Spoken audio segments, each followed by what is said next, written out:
Olá, Deus abençoe, como vai? Como tem passado, não é? Nosso programa tem o objetivo de ajudar a cada pessoa que está buscando uma saída aqui dessa terra a estar bem nesse momento tão adverso.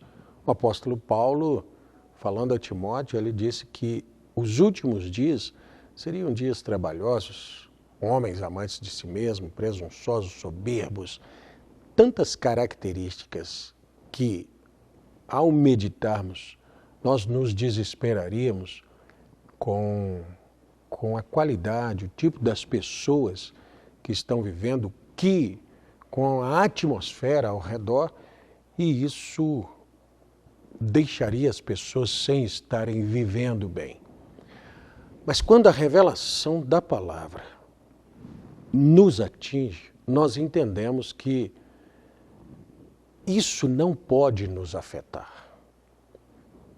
E o programa aqui, os nossos vídeos, têm o objetivo de trazer essa revelação da palavra como chaves, escrituras que destrancam para nós um universo de conhecimento bíblico. E aí essas outras coisas que ameaçariam qualquer um, já não são mais ameaça para nós. Por isso é que eu sempre te digo, tudo bem? Esse programa, esses vídeos, quer te fazer estar melhor ainda. Deus abençoe. Vocês que têm nos acompanhado sabem que nós falamos no último programa, viemos falando sobre o ministério de Elias, e no último eu comecei a apresentar o profeta que nós chamamos Irmão Brana, William Marion Brana. Em 1933, quando ele estava batizando as pessoas no Rio Ohio, em Jeffersonville, Indiana, uma tocha de luz desceu do céu e uma voz foi ouvida ali daquela coluna de fogo, dizendo a ele que ele estava sendo enviado ao mundo com uma mensagem para precursar a segunda vinda do Senhor Jesus Cristo. Mas esse não foi o primeiro fato na sua vida que o identifica como um profeta. Então eu queria voltar a anos antes de 1933 para te deixar aqui essa história que foi a que nos convenceu. São detalhes de uma grande história, mas são fatos que nos convencem de que Deus visitou essa terra com um profeta nos nossos dias. Os profetas foram só lá atrás. Alguém diria assim, a lei e os profetas duraram até João. Isso é escriturístico, isso é bíblico. Mas é escriturístico também que Paulo foi um profeta, que Ágabo foi profeta. A lei e os profetas da lei para os judeus duraram até João. O último profeta para os judeus foi João. Mas e para nós, gentios? Jesus não era o profeta da Galileia? Profeta dos profetas? Paulo não profetizou? Pedro não profetizou? O que eu acabei de citar era Paulo profetizando sobre os últimos dias. O apóstolo Pedro. Houve lá Ágabo, que também profetizou. E as escrituras que nós já tomamos aqui nos nossos vídeos nos provam a necessidade de um profeta antes do grande e terrível dia do Senhor, de acordo com Malaquias, capítulo 4, verso 5. Deus enviaria Elias antes desse grande e terrível dia do Senhor. E como é que Elias é identificado? Pelo nome dele, registro de cartório? Não. Pelas características, porque quem volta não é Elias a pessoa, é o ministério desse Elias, que ele esteve em Eliseu, porção dobrada, em João. O Senhor Jesus Cristo disse em Mateus capítulo 17 que João era Elias, que havia de vir, mas Jesus faz a promessa que Elias voltaria. Então nós vemos tudo isso. E, como eu disse já, em 1933, houve essa comissão. Mas vamos voltar a 1909, dia 6 de abril de 1909, nasceu esse menino, a quem foi chamado William Marion Brana. Mas na manhã do seu nascimento, uma coluna de fogo entrou e pairou sobre o berço, a cama onde a criança nasceu. A parteira ficou apavorada com aquela luz. Uma pombinha veio e pousou na janela e se foi essa coluna de fogo. Quando essa criança tinha 2 anos de idade, ele teve uma visão. Ficou agitado, a mãe não sabia o que era, e essas coisas começaram a acontecer na vida daquele menino.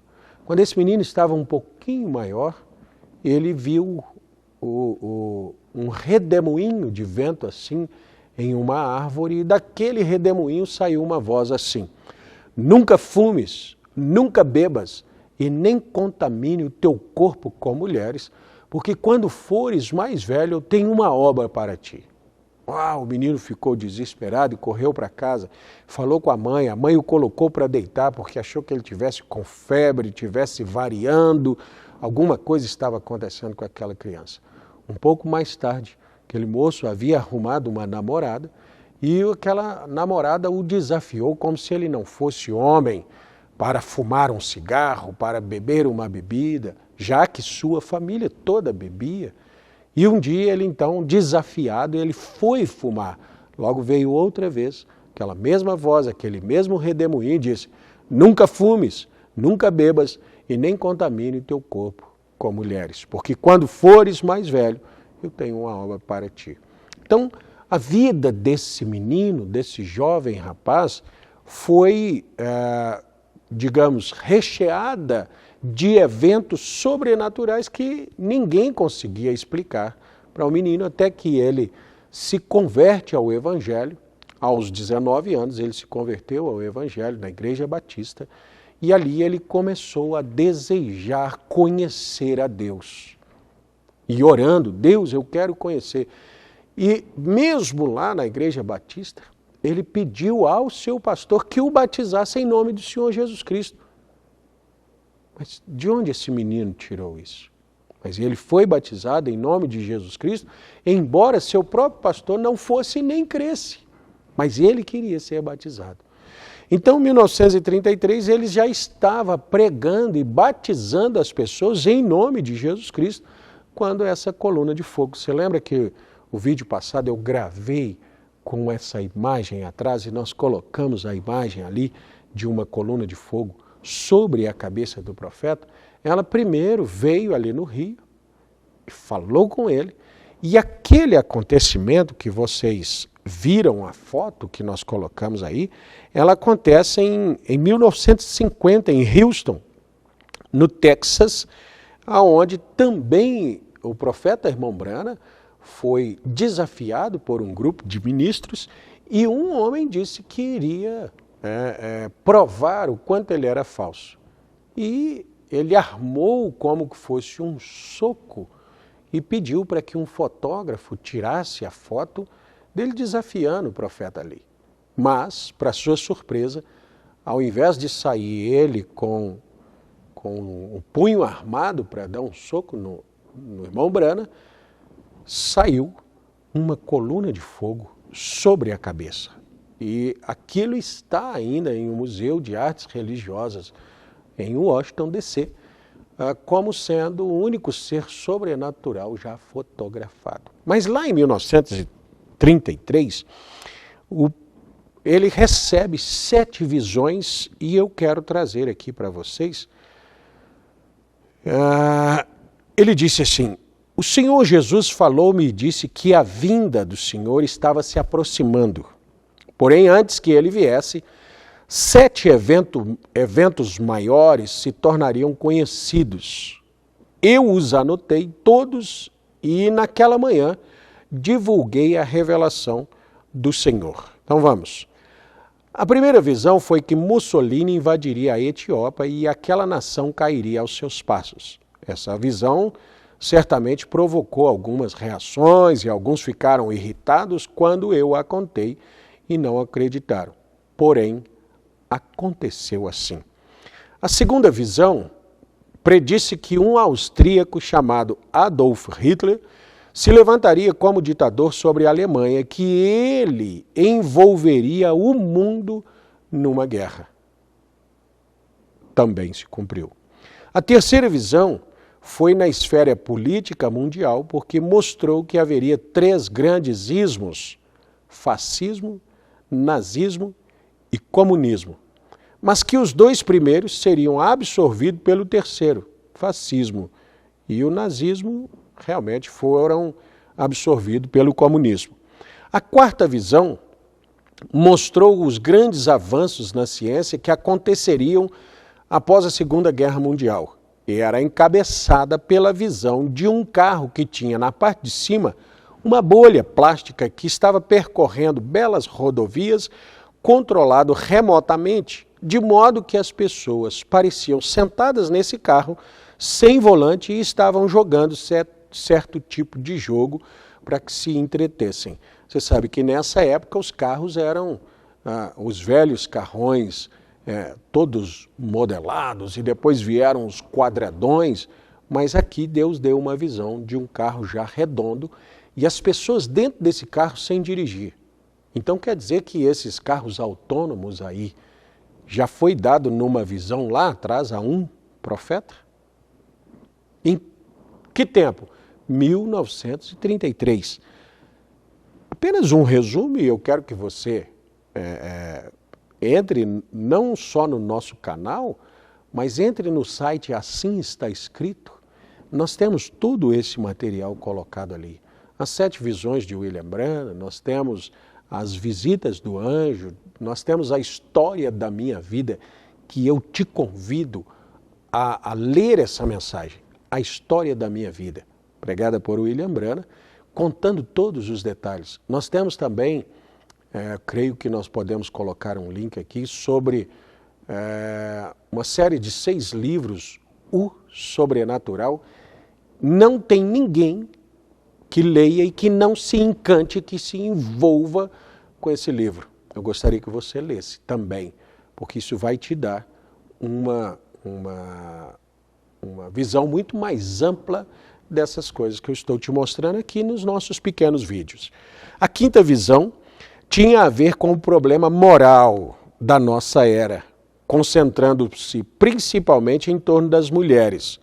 Deus me mostrou que as mulheres começaram a ficar fora do seu lugar com a concessão do direito de voto, depois que elas cortaram o cabelo, o que significava que elas não estavam mais sob a autoridade do homem, mas insistiam direitos iguais, ou na maioria dos casos, mais que direitos iguais. Ela adotou vestimenta de homens e entrou num estado de despimento, nudez, até que o último quadro que vi era de uma mulher nua, exceto por um pequeno avental do tipo folha de figueira. Com esta visão eu vi a terrível perversão e a condição moral do mundo. Essas imagens não estão aí nos carnavais e nos protestos? Essas mulheres nuas com pequenas coisinhas aí para tampar algumas partes do seu corpo? Mas lá em 1933 tinha essa ausência de moral? Claro que não, as mulheres nem vestiam calça comprida naquela época, em lugar nenhum, não é? Então Deus deu ao profeta essa visão. Então a sexta visão, levantou-se na América a mais bela e, no entanto, a mais cruel mulher. Ela mantinha o povo sob o seu completo domínio. Eu acreditei que isso fosse a ascensão da Igreja Católica. Você sabe que a mulher na Bíblia Sagrada representa igreja. E levantou-se uma bela mulher na América, mas mantendo o povo debaixo do seu completo domínio. Veja se não é isso que o catolicismo está fazendo com a América. Depois você vai entender Apocalipse capítulo 13, a respeito das 2 bestas. A besta que saiu das águas representa povos, é o Vaticano, o catolicismo, representado no seu Papa. A besta que saiu da terra era os Estados Unidos. Observe essa nação de 13 listras, 13 estrelas, 13 estados, dentro de Apocalipse capítulo 13, representando aquela besta que dá poder para outra besta. E se você observar, o Vaticano está sempre respaldado pelos Estados Unidos. Por quê? Porque o Vaticano tem poder religioso, mas os Estados Unidos têm poder bélico. Você já viu algum confronto entre o Vaticano e os Estados Unidos? É algo para ficar aí também na sua mente, no seu coração, para meditar. Essa sexta visão tinha a ver com essa mulher bela, porém a mais cruel. É só uma mulher ou é a representação da mulher como sendo igreja? Então ele disse: embora eu soubesse que poderia ser, possivelmente, a visão de alguma mulher levantando-se com grande poder na América devido à votação popular de mulheres. Mas, até hoje, os Estados Unidos não teve uma mulher como presidente. Mas tem o catolicismo governando, usando os Estados Unidos como seu poder militar bélico. Na sétima e última visão foi onde eu vi uma explosão terribilíssima. Quando voltei-me para olhar, vi apenas ruínas, crateras e fumaça por toda a terra da América. Qual dessas visões ainda falta ser cumprida? Senão essa última. Nós estamos vendo tantas coisas dessas aqui já nos nossos dias. Por essas e outras mais evidências, nós temos entendido que Deus nos enviou o profeta irmão Brana como o profeta Elias dos últimos dias. Estamos terminando aqui o nosso vídeo. Esse vídeo pode ficar um pouquinho maior, mas eu quero deixar mais uma evidência aqui. Em 7 de maio de 1946, enquanto Israel estava retornando para a sua terra como nação, voltando a ser nação, você vai encontrar essa escritura lá em Mateus 24, capítulo 24, versículo 31, ali em diante, onde Jesus começa a contar a parábola da figueira, quando ela brota folhas, nascem brotos, e aquelas folhas ali são pessoas e a figueira é Israel. No dia em que Israel estava voltando, o anjo do Senhor encontrou-se com o profeta irmão Brana numa caverna e deu a ele um ministério mundial com 2 sinais. Você também vai saber sobre esses sinais para que ele pudesse levar o evangelho ao mundo. Em 1950, apareceu aquela coluna de fogo sobre a sua cabeça e em 1963, 7 anjos apareceram ao profeta irmão Brana no norte de Tucson, Arizona, e lhes comissionaram, deu a ele uma ordem de ele voltar a Jeffersonville, que ele havia mudado de Jeffersonville, agora mora em Tucson, para que ele pudesse ir pregar a abertura dos 7 selos. Isso aqui vai cumprir Apocalipse capítulo 10, do verso 1 até o verso 7, e vai cumprir Apocalipse capítulo 6, aonde os 7 selos de Apocalipse são abertos no ministério desse profeta.